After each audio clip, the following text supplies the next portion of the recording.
Staring at the divorce agreement drafted by the lawyer at Michael's request on the table, I widened my eyes. Is he really that eager to get a divorce? It seems he doesn't like me that much. He must think I'm childish, unreasonable, and immature, only causing him trouble. Tears streamed down my face. I asked the maid at home, Auntie Hazel, where has Michael gone? Mr. Michael has gone on a business trip. He said he won't be back for half a month. He said the house will be left for the young master to live in, and he'll move out. So he's really in a hurry to avoid me. Fine, let's get divorced. I thought stubbornly. Anyway, I don't want him to boss me around. After the divorce, I'll be as free as I want. I can play however I like. Even if I stay up all night, he can't control me. I signed the divorce agreement.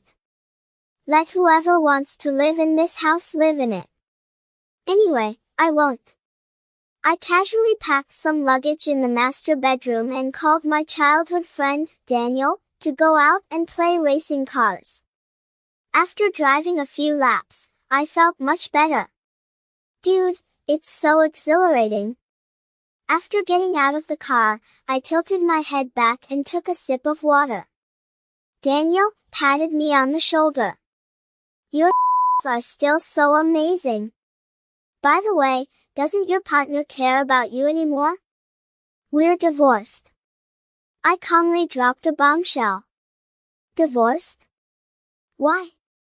I just don't want him to control me. You're awesome. Let's go for a drink.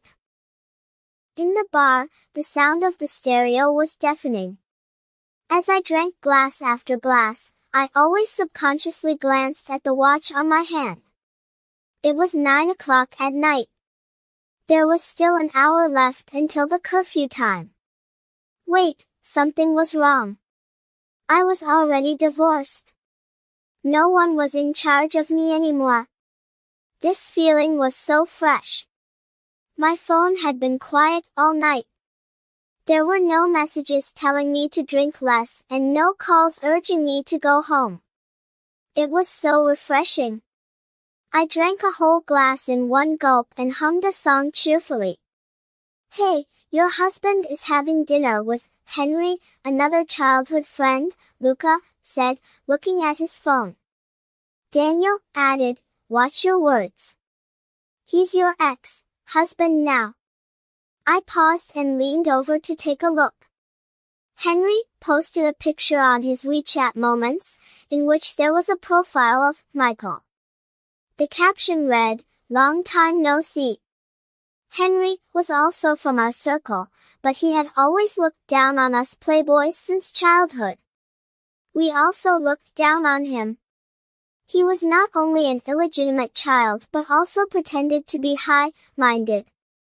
After graduating from high school, he went abroad and was said to have studied art. It was rumored in the circle that Michael had a crush on him before marrying me. But due to the opposition of the elders in the family, who thought the Wan family was not worthy of the Guan family, he married me, who was well matched in social status. Looking at the photo, I was immediately filled with rage. He couldn't wait to find his true love right after the divorce. What, have I been standing in the way of this fated couple for the past 2 years? That scumbag, Michael. He even said he liked me. It was all a lie. My heart aches and my chest feels tight. While drinking my sorrows away, I looked at the profile photo of Michael in my WeChat Moments. Another 20 minutes passed, and I subconsciously glanced at my watch again. It's 9:30. Habit is really a terrible thing. Especially since this watch on my hand was a gift from Michael. Out of sight, out of mind. I took it off and gave it to the waiter who came to serve the drinks. The waiter looked at the precious watch in disbelief and dared not accept it. Daniel shouted at the top of his voice, just take it when it's offered to you. Our Oliver is in a good mood today. Come on, let's toast to Oliver regaining singlehood and freedom. Congratulations to Oliver. Amid the friends' enthusiastic cheers, I drank glass after glass. Before I got completely drunk, I edited a WeChat moment. It's so nice to be alone. It's so nice to feel unrestrained. The feeling of a hangover is terrible. I remember when we first got married, Michael didn't really keep tabs on me. Every time I came home drunk, he would cook me a hangover soup. At that time, we didn't know each other well and disliked each other.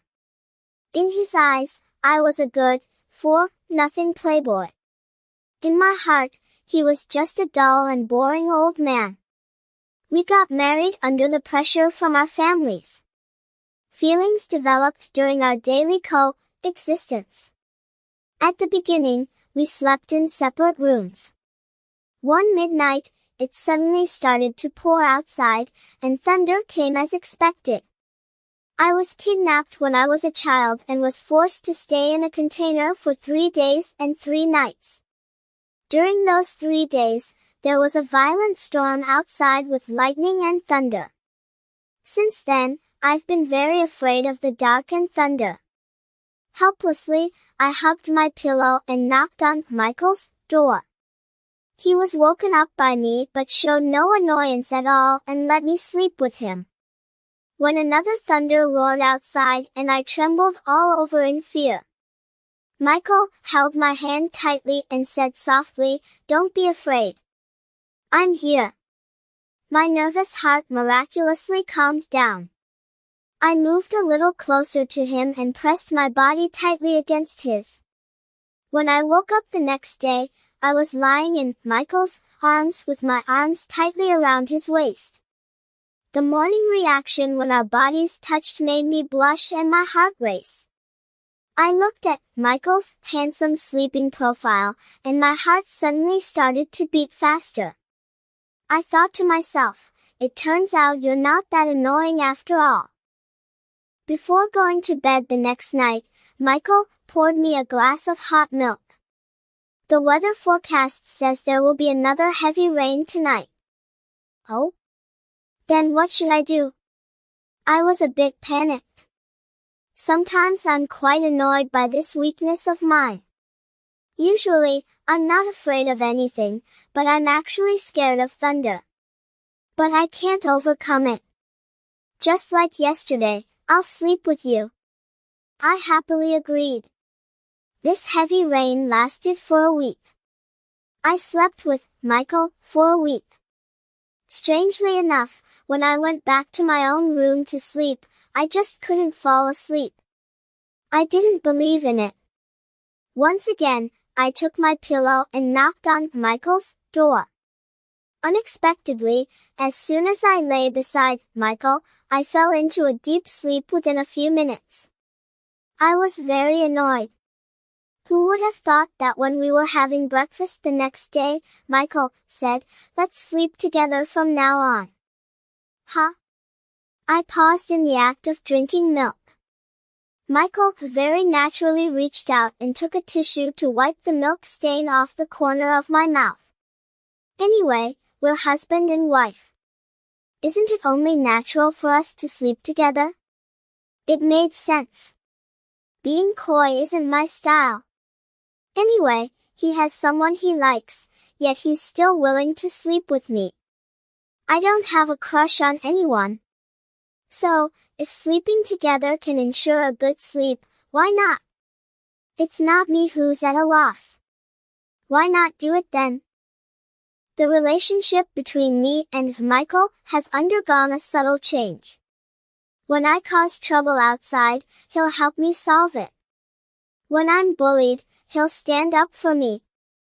When I catch a cold, he'll stay by my side all the time.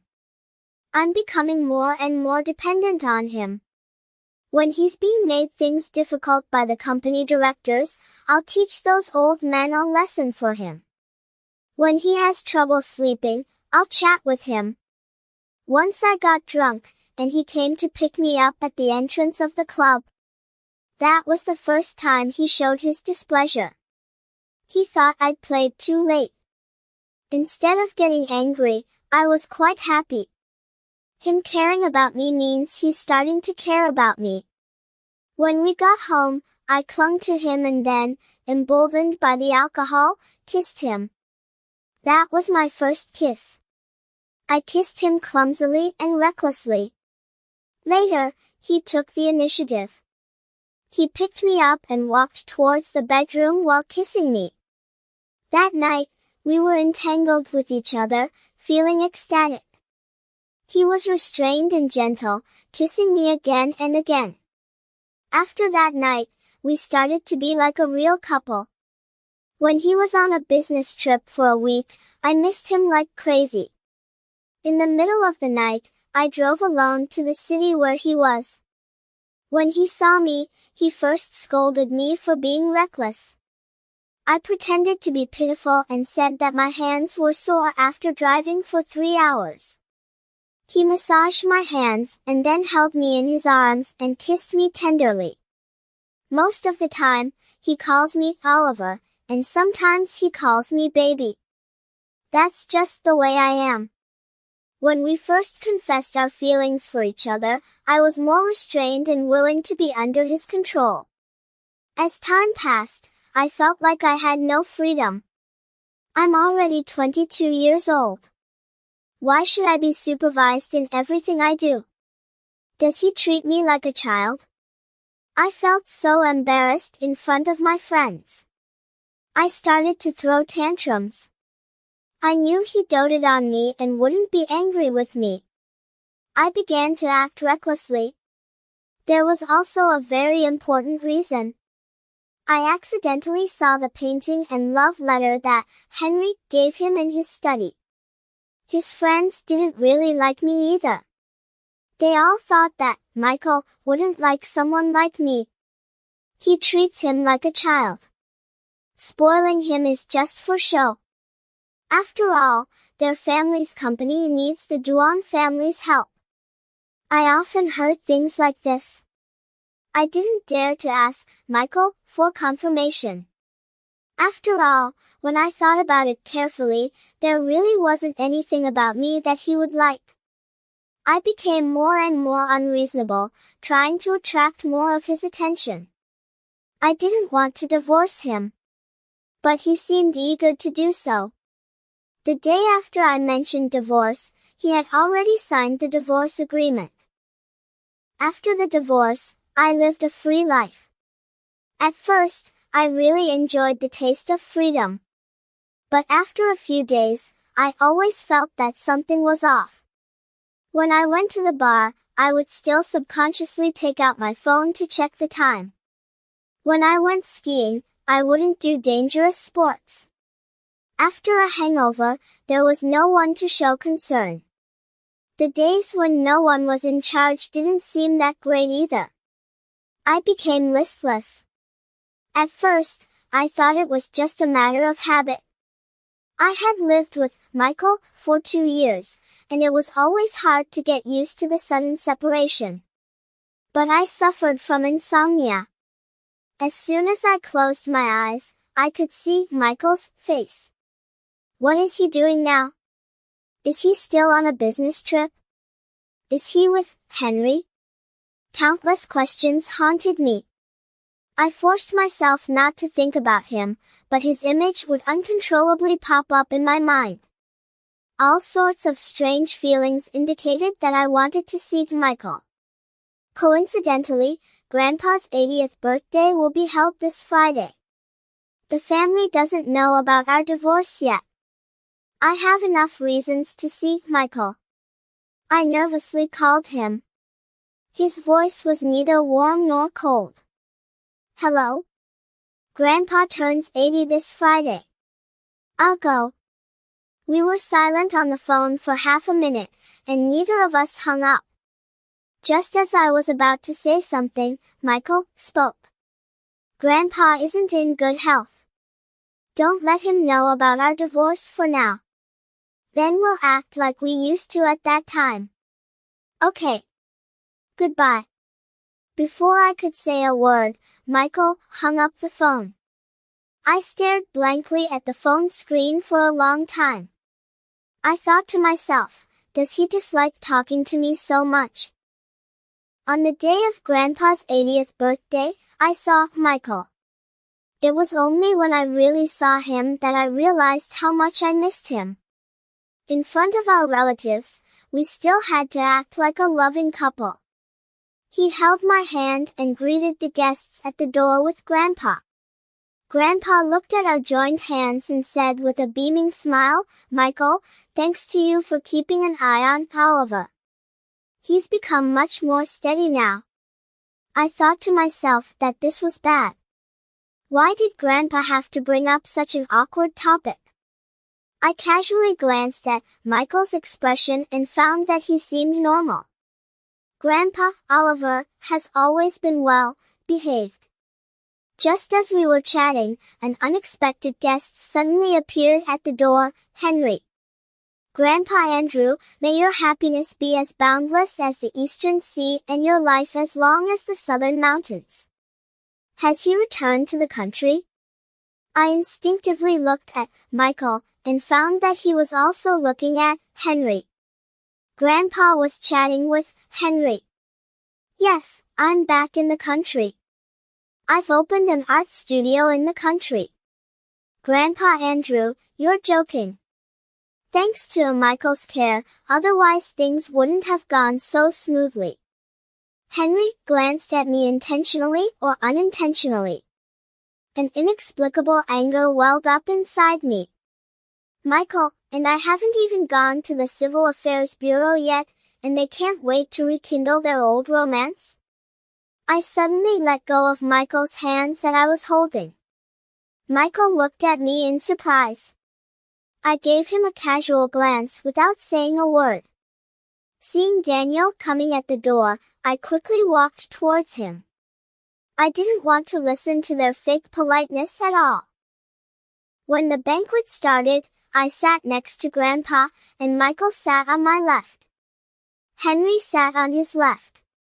The two of them always whispered to each other, talking about art exhibitions and concerts. I remembered the topics I talked with Michael were all meaningless. I liked to talk with him about games, cars, and cruise ships. But he talked with Henry about stocks and art, topics that I couldn't get involved in. I felt a bit frustrated and absent-mindedly picked up the dishes. The dish I just put in my bowl was picked up by someone. Michael frowned and looked at me. "You're allergic to Chinese yams." I looked down and only then realized that I had just picked up a piece of Chinese yam. "If you weren't chatting so happily with Henry, would I have picked up the wrong dish?" I said petulantly, "I know. Don't bother me." Michael's hand froze in mid-air. After a few seconds, he said in a low voice, "Okay, don't let me bother you." Halfway through the banquet, I went out to the back garden to smoke. Just when I was halfway through smoking, Henry suddenly appeared. "I heard you and Michael are preparing for a divorce." "It's none of your business." I didn't even look at him. Henry gave me a disgusted look. "With your personality, no wonder he can't stand you. I knew from the day you got married that your relationship wouldn't last. If it weren't for the family pressure, he would have been with me long ago. But it's not too late now." Overwhelming anger engulfed me. I put out the cigarette and looked at him maliciously. "Unfortunately, with your disgraceful background, you'll never be able to marry him in your lifetime." Henry smiled indifferently. "What does it matter whether we get married or not? All I want is him." "Really? Then I wish you a long and happy marriage." I bypassed him and wanted to leave.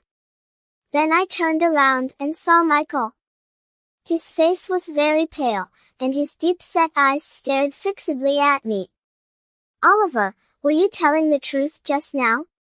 I stiffened my neck and said, "Yes, I was sincere. Isn't this what you wanted? 3 days later, I received a call from Michael. He said that the procedures were all done. If I had no objections to the divorce agreement, we could go to the Civil Affairs Bureau to finalize the divorce tomorrow. It was only at this moment that I truly realized that Michael didn't want me anymore. My body reacted before my mind did. I lied. I'm on vacation in the Maldives. I'm not available tomorrow. Okay, let me know when you are free. After hanging up the phone, I leaned back in my chair and stared blankly. Actually, I've been staying at home and haven't gone out since Grandpa's birthday. These days, I've thought a lot about Michael. He is 5 years older than me. We didn't play together when we were kids. I only knew of his existence. Grandpa asked me to call him Brother Huai, but I refused. I've called him Michael since I was a child. It was only these days that I realized that the main reason I don't like Henry is that I'm jealous of him. Michael has ignored me since childhood but always had a lot to say to Henry. When I learned that he was my marriage partner, I felt a secret joy inside. I just didn't want to admit it. Clearly, I was just saying angry words. Why couldn't he tell? I'm not annoyed by him. I'm annoyed by others interfering in my affairs, but I enjoy it when he does. I just don't want him to treat me like a child. After not going out for a few days, Daniel came to my place. He opened the curtains, and the outdoor light shone in. I squinted my eyes. I was afraid you'd die at home alone. Don't worry. I won't die. You're divorced. Why are you still so gloomy? I don't know. Michael asked me to go to the Civil Affairs Bureau to finalize the divorce, but I don't want to go. I lied to him that I was on vacation abroad. Daniel stared at me with wide eyes. Oliver, you don't want to go to the Civil Affairs Bureau? You don't want a divorce? Do you have feelings for Michael? I was startled by his 3 consecutive questions. Do I have feelings for Michael? I don't know. I've been mischievous since childhood. I like playing games and do game live, streaming on my own. My grandfather, parents all say I'm not doing a proper job and it gives them a headache. But I've never been in a puppy love. My childhood friends are very open-minded. They've had one partner after another. I've even been teased by them. My marriage to Michael was an arrangement by the family. But I didn't resist it in my heart, so I got married. I shook my head and said, I don't know. Daniel took me to the club and called a bunch of handsome boys over. Choose one. I glanced at the line of people in front of me without interest. They're not as handsome as Michael. They're not as tall as Michael. Their skin isn't as fair as Michael's. They can't compare to Michael in any way. Let them go. Daniel held his forehead and frowned. Oliver, how did you feel when you saw Henry's WeChat moments that night? I was very angry and jealous. I said truthfully. Do you want Michael to be with Henry? I said quickly, no. Daniel was disappointed with me. You're so stupid. You like Michael. Can't you think about something else besides games and having fun in that head of yours? At that moment, I had an epiphany. How could I not understand such a simple truth that I like Michael? But he doesn't like me. I said you're stupid and you really are. You two haven't gone to the Civil Affairs Bureau to get the divorce yet. He's still your husband now. You have the right to stop him from being with others. Whether he likes you or not, the most urgent thing is to maintain the marital relationship first. After leaving the club, I rushed straight to that bar and found the waiter, John, who had given me the watch before. I apologized to him and explained my purpose. He handed the watch to me. I've been keeping it for you all the time, always thinking that you'd come to get it one day. Thank you. The next day, I bought that bar and asked John to manage it on my behalf. After realizing my feelings for Michael, I felt much clearer. At least I know what I want. But at the same time, I'm also very painful. Does Michael like me? Whether it's for show or due to the pressure from elders, he should like me a little, right? I used to be willful and immature, and didn't know how to express love. I wonder if it's too late now.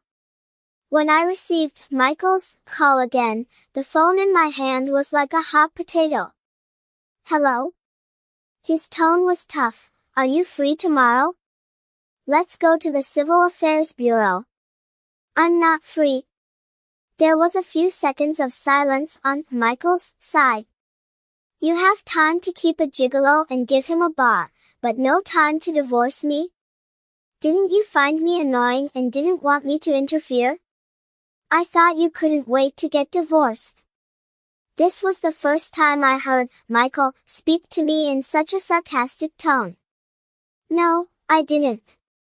I quickly denied it. Michael, I didn't keep him. Who's spreading such rumors? Michael asked again. Then when will you be free? Next week. My hand has been hurting lately. Michael's tone softened a bit.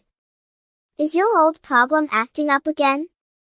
I developed this old problem of hand pain from live streaming games. Every time it hurt, Michael would always rub it for me. Thinking of this, my heart ached. Michael, Michael, isn't it ready yet? The dishes are all on the table. My voice overlapped with Henry's voice on the receiver. The words, I miss you, got stuck in my throat.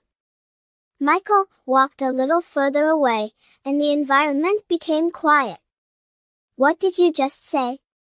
Nothing. I'm hanging up. Actually, I really want to ask clearly. But I don't have the courage. I'm afraid of hearing the answer I don't want to hear. Taking advantage of Michael's working hours, I quietly went back to our wedding room. In the master bedroom, there were almost no changes except that there were fewer clothes in the wardrobe. I took one of Michael's home clothes and put it in the suitcase. I've been having serious insomnia and a terrible headache during this time. I think if I hug one of Michael's close-fitting clothes to sleep, it might get better. When I walked out of the villa gate, I ran into Michael and Henry head on. I cursed my bad luck secretly and hid the bag with Michael's clothes behind me. Come back to get something? Michael asked me actively. I didn't leave immediately. I followed Michael and Henry back into the house. I'm going to see what Michael brought Henry home for. As soon as we entered the house, Michael went into the study on the second floor. Henry and I were in the living room on the first floor. Aren't you leaving after packing your things? Henry asked. I rolled my eyes. It's none of your business. This is our home. I'm actually curious. What are you doing here? You and Michael are already divorced. Is this still your home? Henry retorted. Whether we're divorced or not, this isn't your home either. Besides, we haven't gone through the divorce procedures yet. He's still my husband now. You follow him around every day. Don't you have any shame? Henry's face flushed red. Your divorce is just a matter of time. I won't. I'll just drag it out and not get divorced. Henry pointed at me and said, you. Then I heard Michael coming downstairs. He handed the painting that was placed in the study to Henry. Oliver, Henry just came today to pick up the painting he entrusted me to keep. So the painting wasn't a gift from Henry. He just asked Michael to keep it for him. Henry has a house in this city. Why did he specifically ask Michael to keep a painting for him? I suspect he did it on purpose to disgust me. The hateful thing is that I really was disgusted by him. Michael asked Henry to leave first. Henry, you go first. I have something to talk to Oliver about. Henry looked like he wanted to say something but stopped. He left, looking back at every step. You're dragging your feet on getting divorced from me just to anger Henry? Michael asked. Divorce isn't a joke. Don't act like a child. I shouted, yes, I just want to drag it out. We're not divorced yet, but you're always sticking to him. Are you that eager to rekindle your old relationship with him? Do you think I've been in your way for the past 2 years? The more I talked, the more aggrieved I felt, and my voice even took on a sob. A look of confusion appeared on Michael's face. What are you talking about? What rekindling of an old relationship? Don't pretend. Everyone knows you used to like Henry. Who said I liked him? You've always thought I liked him? Michael's tone was a bit urgent. Then what about all the kindness I've shown you in the past 2 years? What about me hugging you, kissing you, and sleeping with you? Facing his questioning, I got really angry and shouted, how would I know what it means? He suddenly laughed, his eyes full of disappointment. Oliver, you really have no heart. After the unpleasant parting, I drove back to my own apartment. Along the way, the more I thought about it, the angrier I got. How could he scold me for having no heart? Doesn't he like Henry? Then why has he always kept the love letter Henry sent him? My heart ached, and I immediately turned around, wanting to go back and find out the truth. While crossing the green light intersection, a man on an electric bike was speeding and rushed straight towards my car. In order to avoid him and not hit the vehicles beside me, I made a sharp turn and crashed into a pillar. When I woke up again, I smelled the familiar odor of medical disinfectant. After being found in the container as a child, I stayed in the hospital for a long time. Since then, I've been familiar with the smell of the hospital. My head ached badly. My hand was held tightly by someone with both hands, and it felt very warm. I heard Michael's anxious voice. Oliver, you're awake. How are you feeling? There were many people in the ward. My grandfather, my parents, and Michael's parents were all there. They all bombarded me with their concerns. I patiently replied to each of them one by one. Finally, I turned my gaze towards Michael. He had heavy dark circles under his eyes and looked haggard. I smiled at him and said, I'm okay. He hugged me tightly, resting his chin on my shoulder as if he wanted to merge me into his body. Oliver, Michael has been by your side these 2 days without leaving for a moment and hardly slept. Yes, the doctor said you're fine, but he still refused to go to sleep. Let's go out first and give them some time to talk. My grandfather drove the parents of both families out of the ward. After the ward became quiet, Michael spoke first. I'm sorry. I shouldn't have argued with you. It has nothing to do with you. After you left, I calmed down. I wanted to call you to clarify that Henry and I have always been just ordinary friends. The day he posted a WeChat moment about having dinner with me, his mother was also there. I happened to be in Paris. She invited me to have dinner with them. But I couldn't get through to you. When I saw you unconscious, I wished it was me who had the accident. I quickly covered his mouth. You're not allowed to say that. I just swerved to avoid an electric bike. I gently squeezed his fingers in a soothing gesture. There was still a heart-to-heart talk missing between me and Michael. After coming back from the brink of death, I realized that it wasn't that hard to express love. At worst, I'll be rejected. Anyway, we're not divorced yet. I'll never sign the papers. Michael can't do anything to me. Daniel said I should act like a scoundrel. I was still thinking about how to start the conversation. Michael spoke first. Oliver, did you take one of my clothes from the villa that day? Michael's voice was soft, with a hint of caution. I nodded. I couldn't sleep. I thought smelling the scent of you on the clothes might help. Michael, let's not get divorced, okay? I spoke out of turn that day.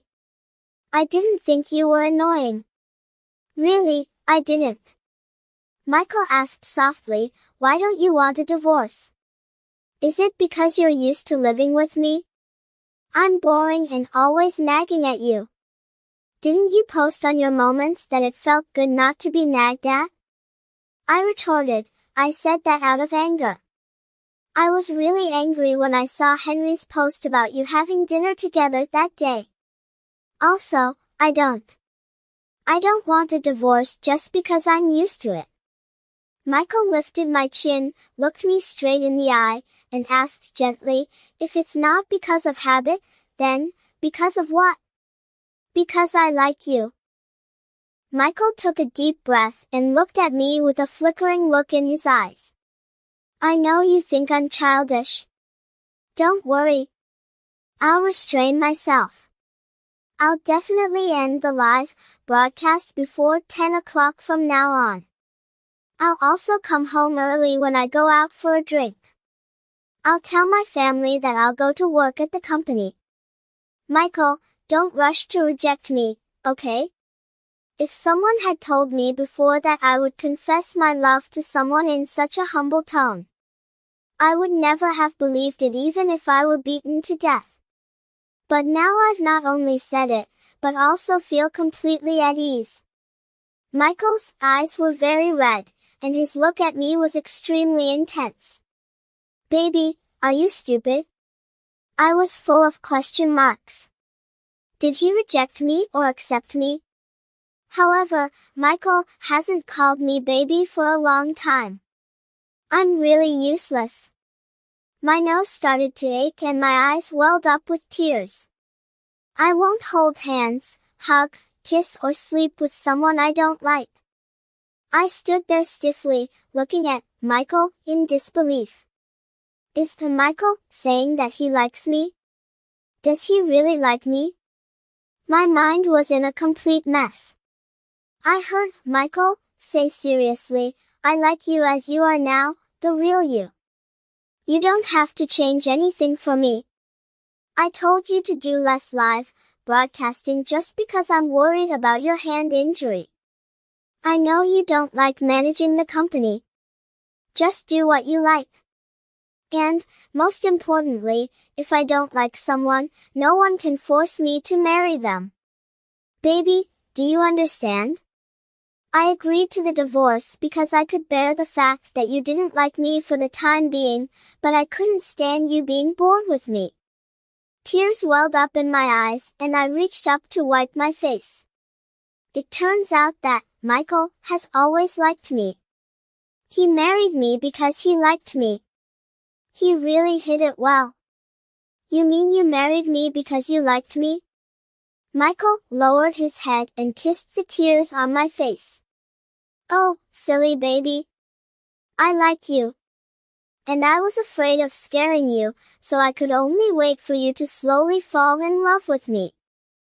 During this period, Michael also moved his office to the ward. I lazily leaned against the head of the bed, admiring Michael wearing glasses and working seriously by the window. After staring for a while, Michael looked up at me helplessly. "Oliver, if you keep staring at me, I can't focus on my work." I touched my nose guiltily and said, "My looking at you doesn't stop you from working. When you look at me, I can't concentrate on my work." I shrank down under the quilt and mumbled, "Then I won't look." Under the quilt, I heard footsteps approaching. Michael rubbed my head through the quilt, then pulled the quilt down and said amusingly, "Don't suffocate yourself. I've already asked for leave for you in the live streaming room." "Thank you." I poked my head out and blinked at him. He suddenly leaned over and kissed my forehead, then went to work by the window as if nothing had happened, leaving me all flustered. Some of my childhood friends came to the hospital to see me. Michael went out for a while. His phone on the cabinet rang. It was Henry calling. When he came back, I reminded him that someone had called him. He picked up the phone, glanced at it, then put it down again. Looking at me seriously, he said, "Oliver, can you tell me why you misunderstood that I liked Henry? I accidentally saw the love letter he wrote and that painting in the study. I always thought they were from him." Now it was Michael's turn to be stunned. "What love letter?" "In the drawer of the study. I've never kept such things in my study." "Then did it grow legs and fly there by itself?" Michael said seriously again, "Oliver, I've never received a love letter from anyone since I was a child." That was strange. Michael was also very confused and immediately called the domestic servant at home, asking Auntie Hazel to find that love letter from the study.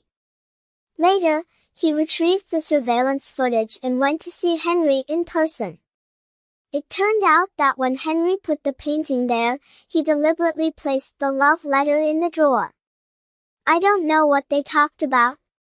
All I know is that Michael deleted all of Henry's contact information. The next day, Henry came to the hospital to apologize to me in person. I didn't give him a good look. I remembered that he had vowed before that if it weren't for me, he and Michael would have been together long ago. I was so stupid to believe him. It seems a waste that he didn't go into the entertainment industry to act. However, thinking carefully, although the existence of the love letter made me misunderstand Michael all the time and be jealous of Henry. But I think if there hadn't been that love letter, I probably wouldn't have thought that Michael would like me. It's not so bad now. After going through all these, we've learned to cherish and know that love needs to be expressed instead of just being silent. Michael and I were crowded on a hospital bed. He hugged me and said, "I've always regarded him as an ordinary friend, and he's never shown his feelings to me." After he returned to China, because the company had cooperation with him, we had more interactions. However, I've already asked others to contact him. I won't see him again in the future. After being discharged from the hospital, Michael and I both moved back to the villa where we used to live. Besides the sweetness, there was also a bit of awkwardness. After we expressed our feelings to each other, we suddenly didn't know how to get along. Shouldn't the way we address each other change? Calling him husband? It seems so cheesy. Calling him Brother Huai isn't my style. After some hesitation, I still choose to call him by his given name. On the contrary, calling him Michael makes me feel at ease. Previously, I called him Oliver more often and baby less often. Now it's completely the other way around. But it's strange that no matter how many times I hear baby, my heart still feels so sweet. After confirming that I had completely recovered, Michael pinned me down and called me wife. I went completely limp. Wrapping my arms around his neck, I called him husband. As a result, my waist suffered a great deal. But I enjoyed it. On the weekend, I was lying in Michael's arms, listening to him recite French poems. I received a call from John at the bar, saying that relevant departments were coming for an inspection and asking me to go there. Michael went with me. After cooperating with the staff's inspection, John told me some things about the business situation. After it was over, he first looked at the watch on my hand, then glanced at Michael, who was standing not far away looking at the wine cabinet. Boss, you two are well matched. Thank you. After walking out of the bar door, Michael put his arm around my shoulder. It's obvious that your so-called sugar daddy has run the bar quite well, judging from his jealous tone. I pinched his waist and told him the whole story. He lifted my arm and looked at the watch on my hand, saying, "It's my fault." Well, it's not entirely your fault. Not long after that, he went on a business trip to Europe. When he came back, he brought a pair of couple watches, couple diamond rings, couple sunglasses, couple pajamas. Looking at the things that filled 2 large suitcases, I asked in shock, "What did you buy so many things for? Don't we already have diamond rings?" Michael showed me all the fancy things he had bought one by one. Change them and wear. Moreover, we've wasted a lot of time. We have to make it all up. I had no choice but to go along with him. At night, lying limply on Michael, I gasped and asked, "Do we even have to make up for this?" Michael moved and said in a deep voice, "Make up for the number of times in the previous year and a half." Help! When did you start liking me? What do you like about me? These are the questions I often ask Michael recently. Probably on the day of your 18th birthday. You were like a little prince, toasting everyone around. Michael was straightforward. "I wanted to kiss you. I like your cuteness, I like watching your live streams, I like your tough, talking but kind-hearted nature, and I like your fearless look." I was overjoyed and excited, but still looked up deliberately and asked pretentiously, "Don't you think I'm a playboy?" Michael pinched my nose and said seriously, "Oliver, you have a big misunderstanding about me. Others aren't as good at playing games as you are. You're so popular even abroad." Really? My wife is really amazing. I took Michael to meet my childhood friends. I didn't like to bring him to gatherings before. I thought he didn't like such occasions and looked down on us. And he also thought I didn't want to introduce him to my friends. Unexpectedly, Michael was very considerate and at ease at the gathering, and he managed to make everyone in that group beaming. You really can't make wild guesses about feelings. During the holiday, we went to Africa together to watch the great animal migration. During the journey, while Michael was buying water, a Chinese guy asked for my contact information. When Michael came back after buying water and saw this scene, he frowned and walked over in a few steps to put his arm around my waist. "Wife, I've bought the water." The guy looked disappointed and embarrassed. "Sorry." When we were about to climb Mount Kilimanjaro, a white guy came up to strike up a conversation with me. Michael looked extremely displeased and told the other person in English that he was my partner. "I really want to carve 3 characters on your face." Michael pinched my face helplessly yet affectionately. "What characters?" "Belongs to Michael." When I reached the summit of the snow-capped mountain, I found myself so insignificant. Michael, Yes, I'm here. I love you.